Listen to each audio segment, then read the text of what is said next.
Hi అండి, నమస్తే. Welcome back to Hema చిట్టి. నా పేరు హేమ అండి. ఈరోజు మనము పొటాటో బఠానీ గ్రేవీ ఎలా తయారు చేయాలో చూద్దాం. చపాతీ, పూరి, పుల్కా అన్నిటికీ చాలా బాగుంటుంది.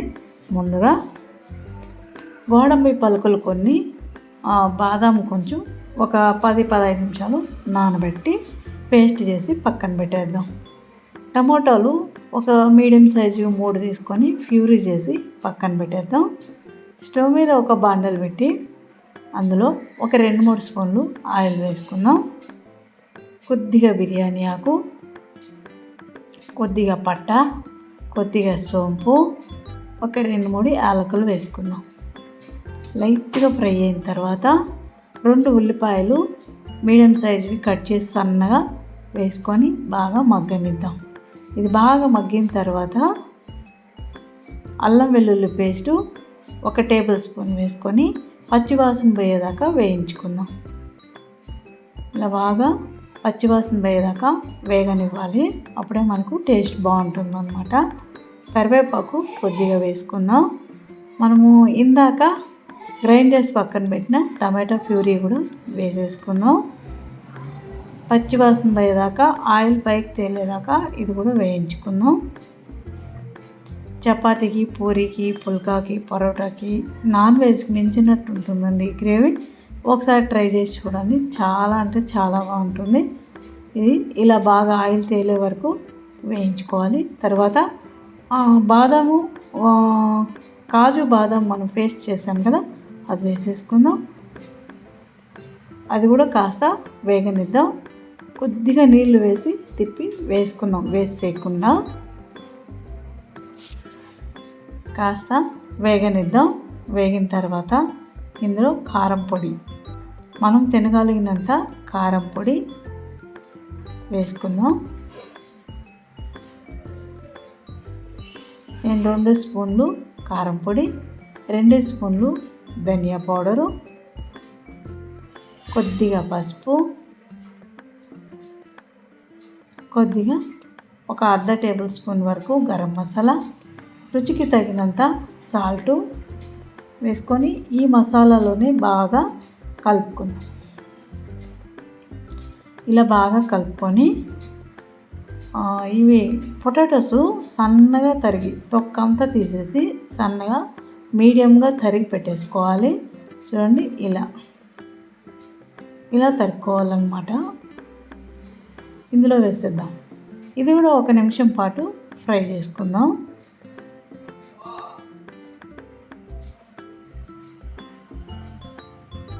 కాస్త ఫ్రై అయిన తర్వాత బఠానీలు ఒక 1/2 కప్పు వరకు వేసుకుందాం. ఇవి పచ్చి బఠానీలు, కాయ తెచ్చి వలుసుకునిందనమాట. మీరు కావాలంటే ఎండువి ఒక 2-3 అవర్లు నానబెట్టి కూడా వేసుకోవచ్చు. ఇలా కాస్త ఫ్రై అయిన తర్వాత నీళ్ళు వేసుకుందాం. ఎక్కువ వేయక్కర్లేదు, మనకు గ్రేవీ కావాల్సింది, అందువల్ల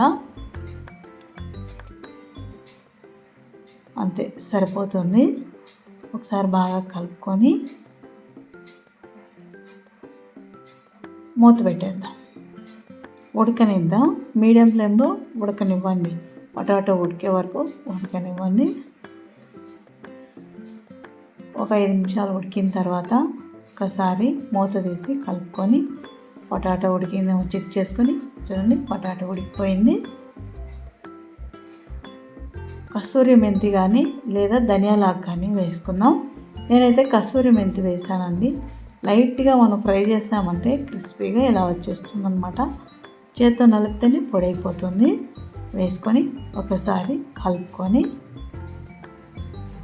మూత పెట్టేద్దాం. పూర్తి సిమ్లోనే ఒక 5 నిమిషాలు పెట్టేద్దాం. పూర్తి సిమ్లో పెట్టామంటే ఆయిల్ పైకి వస్తుంది, టేస్ట్ అద్భుతంగా ఉంటుందన్నమాట. అప్పుడు ఒక 5 నిమిషాల తర్వాత చూడండి, ఆయిల్ అంతా తేలింది కదా, ఇప్పుడు సరిపోయిందనమాట. రెడీ అయిపోయిందండి.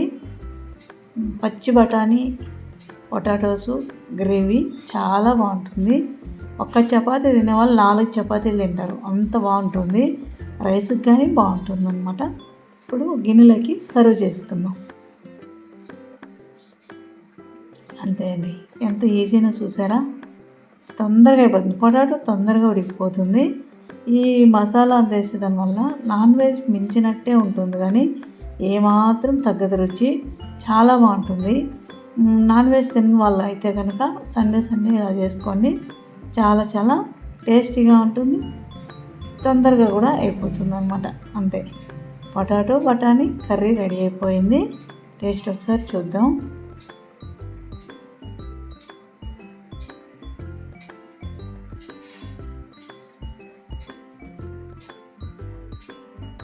టేస్ట్ అయితే సూపర్గా ఉందండి. నాకైతే తినే కొద్దీ తినాలనిపిస్తుంది. ఈ వీడియో కనుక నచ్చింది అంటే లైక్ చేయండి, కొత్తవారైతే కనుక సబ్స్క్రైబ్ చేసుకోండి, షేర్ చేయండి. Thank you.